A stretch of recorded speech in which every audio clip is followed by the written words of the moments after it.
E o tema da nossa entrevista hoje é orientações para gestantes em tempo de Covid. Algumas coisas mudaram depois desses 2 meses aí de distanciamento social.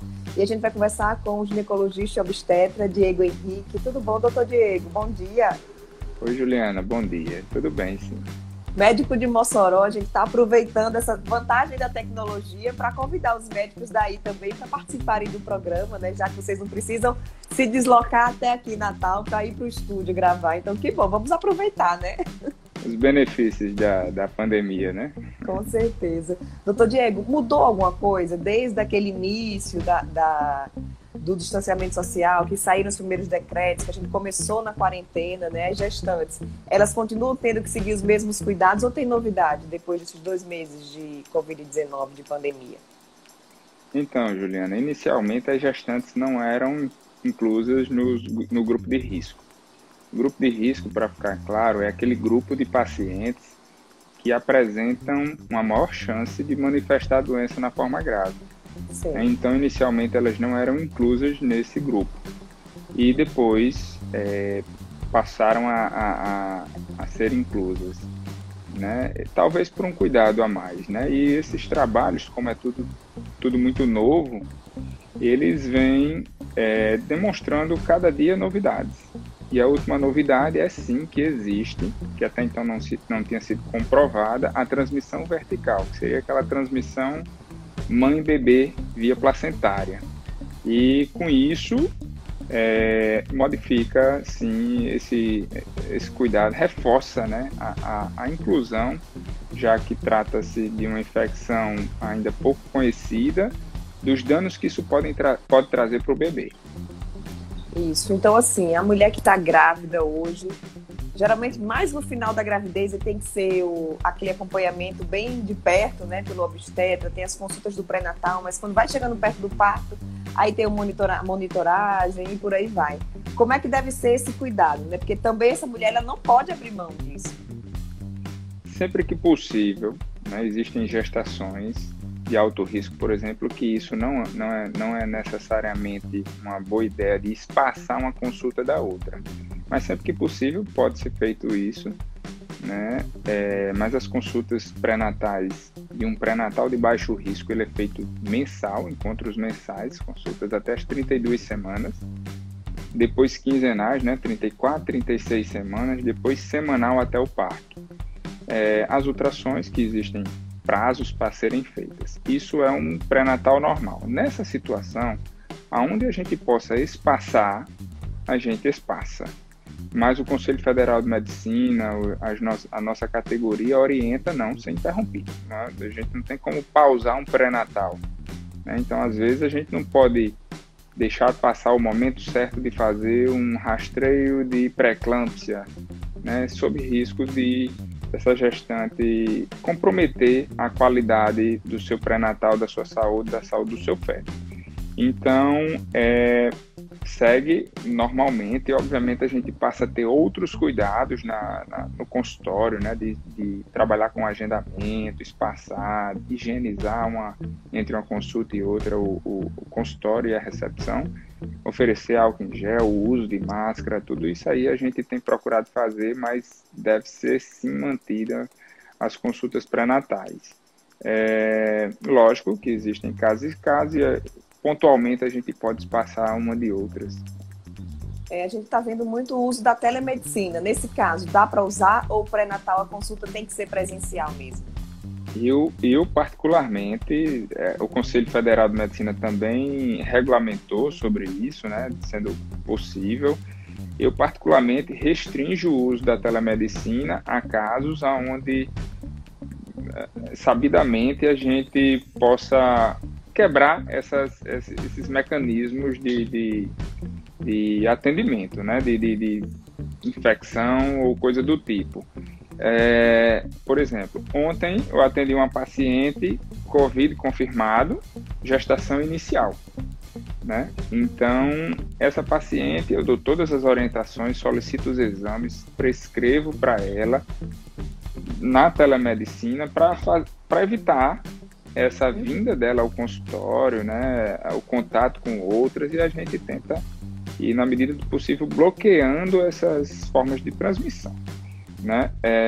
Obviamente não tem como eu fazer um atendimento de uma consulta pré-natal como deve ser feita por telefone ou via videochamada, porque a gente tem que botar a mão na barriga, tem que fazer uma ausculta do bebê, e isso só a consulta presencial mesmo. Ela supre isso, né? Mas nestes casos eu, pelo menos, restringo a telemedicina para esses casos específicos. Doutor Diego, uma grávida que está acompanhando o programa, de repente ela começou a sentir os sintomas da Covid-19, como é que ela deve proceder, essa grávida, quando ela começa a suspeitar que ela pode estar infectada? O que é que ela deve fazer? Então, ela deve primeiro entrar em contato com o médico assistente, se for possível, em sendo possível tomar algumas orientações, né? Eu tenho orientado as minhas pacientes na suspeita, a gente isola, né? O isolamento domiciliar, ela e os contactantes dela, domiciliares, né? De 14 dias do início dos sintomas, né? A partir do primeiro dia de sintomas, 14 dias em isolamento social, medida restritiva.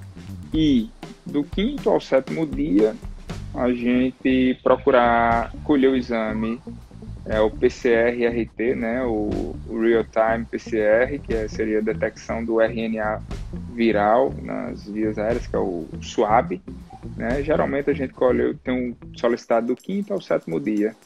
E aí ela sai de casa única e exclusivamente para fazer esse exame. E aí vai repassando o quadro clínico, né, para que a gente possa ir auxiliando e orientando, porque pode ser que chegue ao caso uma evolução de uma insuficiência respiratória, tipo cansada e tal, e a gente vai orientar uma avaliação mais aprofundada. Obviamente, aí é quando ela vai procurar a assistência terciária, vai procurar um hospital, uma urgência, né, obstétrica, ou mesmo combinar com seu médico assistente e há alguma forma de melhor avaliá-la, né? Obviamente sempre respeitando todos esses cuidados e barreiras que eu falei, máscara, higienização e tal, né? É importante enfatizar o bloqueio social, esse contato, para que a gente possa ir avaliando a evolução dos sintomas desse quadro clínico, e pode ser que ainda entre na discussão o que iniciar precocemente, né, de medicações que possam ser iniciadas precocemente, que isso aí vai ser individualizado, não quero entrar nessa polêmica, mas vai ser individualizado de acordo com o serviço ou o profissional que acompanha essa paciente. Com relação ao parto, existe risco desse parto ser prematuro? Ou qual o cuidado que a mulher deve ter para proteger o bebê, né? Que eu acho que essa é a preocupação maior das mães nesse momento. Sim. Toda infecção, inflamação, eu sempre coloco assim para as minhas pacientes, ela é temida na gestação, né? E essa não, ainda mais por ser obscura, ainda ser pouco conhecida. Então nós sempre devemos ter cuidado com relação a todos esses tipos de infecção e inflamação. Especificamente do Covid, a princípio, os primeiros estudos chineses, né, com um grupo pequeno de gestantes, apontou que por isso que elas não se encaixavam no grupo de risco, né, que elas não apresentavam essa manifestação diferenciada. O que observou-se foi exatamente com relação ao parto prematuro. Aproximadamente 2/3 dessas gestantes, elas pariram antes do tempo, né, isso é até um quadro esperado nos quadros infecciosos, né? Daí a infecção urinária também está associada a partos prematuros. Então, inicialmente foi isso. Depois, a gente percebeu que essas gestantes, elas realmente podem apresentar algum quadro de trombose ou mesmo pré-eclâmpsia simile, né? Um quadro semelhante a uma pré-eclâmpsia, diante da resposta inflamatória imunológica causada pelo Covid, né? Isso também ainda é muito novo, mas alguns estudos já apontam nesse sentido, então talvez no futuro próximo, dentro dos próximos meses, a gente já tenha condutas que até provoquem um parto a antecipação de um parto para que se evite complicações dessa natureza que pode complicar pode culminar com o óbito fetal. Então isso ainda é novo, mas é um cuidado que possivelmente nos próximos dias, meses apareça. Certo. E com relação àquela mãe, aquela grávida que está saudável, chegou o momento do parto. Também isso está sendo questionado. Vou para o hospital, lá tem muita gente que pode estar infectado. É um risco. Meu bebê ao nascer, ele pode ter mais risco nesse momento de contrair a doença. Como é que deve ser esse ritual do parto, né? Da ida para a maternidade no momento que chegou a hora do nascimento do filho?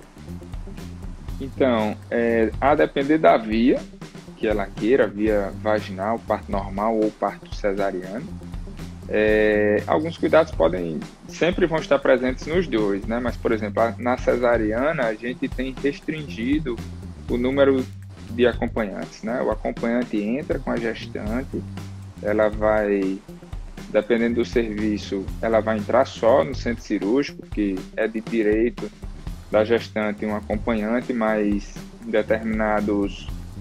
nessa situação a gente tem restringido a entrada desse acompanhante, e o mesmo acompanhante que entra no internamento com a paciente é o que sai, para evitar a troca de acompanhantes, né, e esse fluxo de pessoas. Não tem visita, não tem mais nada, sem né? Sem visita, é justo. Então a gente também tem restringido as visitas, né? Na medida do possível, também tentado antecipar as altas, né? Existe uma orientação do Ministério da Saúde em programar alta com 48 horas, mas isso nem sempre é possível, e na medida do possível, 36 horas a gente tem acelerado essas altas, se assim for possível. O acompanhante não deve ser do grupo de risco, é o que também nós temos aplicado aqui em Mossoró, e é uma orientação do Conselho Federal de Medicina, né, para que a gente também diminua esse fluxo. O hospital é sempre um local onde a gente tem uma maior probabilidade de encontrar o germe pela concentração, pela procura terciária do serviço, né, de infectadas ou coisa do tipo. Então, na medida do possível, a gente diminui essas idas, né, avalia em consultório, né, para, de repente, uma avaliação a gente consiga, no consultório, ver se é um pródromo, um trabalho de parto inicial ou mesmo cesárea. E o parto normal, a gente também faz essa restrição, né, reduz o número de acompanhantes. Eu acho que é de bom senso que nós devemos procurar isso aí. Ótimo.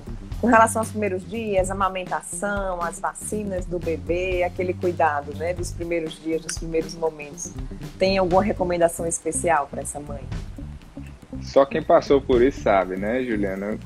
O quanto é interessante estar ali do lado da mãe, uma pessoa de Verdade. confiança, né?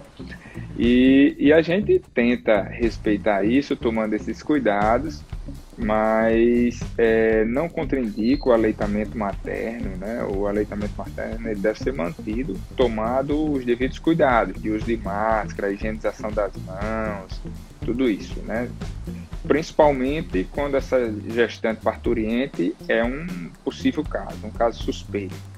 Então, mas não contraindica o aleitamento materno. Essa é a orientação atual, né, até o presente momento da Federação de Ginecologia e Obstetrícia. Ótimo. Então, assim, seguir todas as orientações, né, doutor Diego, essa proteção. Eu lembro aí da época da Zika vírus, que as mulheres começaram a andar sempre com repelente, né, para não serem infectadas. Então, assim, é esse mesmo cuidado, é redobrar tudo para que esse momento vai ser um momento diferente do que a gente está acostumado, mas que vai ficar bem se todo mundo seguir todas essas orientações, não é isso? Com certeza é um momento especial, ímpar na vida de todas as mulheres, as mamães, né? Acho que dá para a gente curtir esses momentos, o amor é o mesmo, a gente apenas vai limitar, vai repensar em alguns cuidados a mais que nós devemos ter para prevenir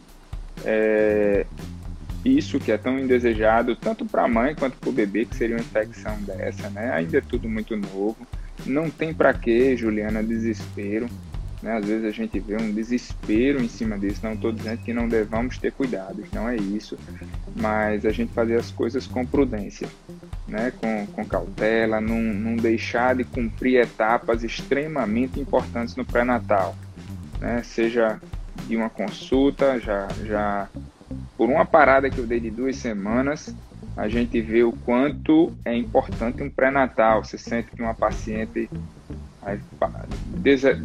descompensou uma pré-eclâmpsia só diante de uma parada dessa, né? Então, sem o desespero, tomando os devidos cuidados, que a gente cumpra todo o ritual do pré-natal para que a gente viva um momento inesquecível, ímpar na vida de toda mulher, com todo o amor do mundo, o mesmo amor do mundo, porém com alguns cuidados a mais.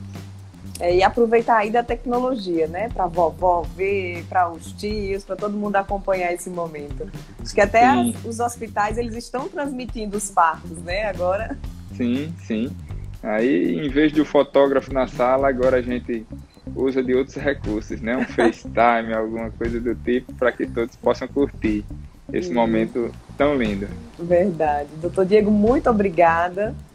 Né? Sucesso aí no seu trabalho, aí em Mossoró, saúde para todas as gestantes que você acompanha, né? Para que esse momento seja realmente especial e que passe logo, né? Porque a gente gosta daquele aconchego e principalmente nessa hora ele é ainda mais importante. Tá ok, sempre um prazer, estamos à disposição aí e muito bom conversar com você.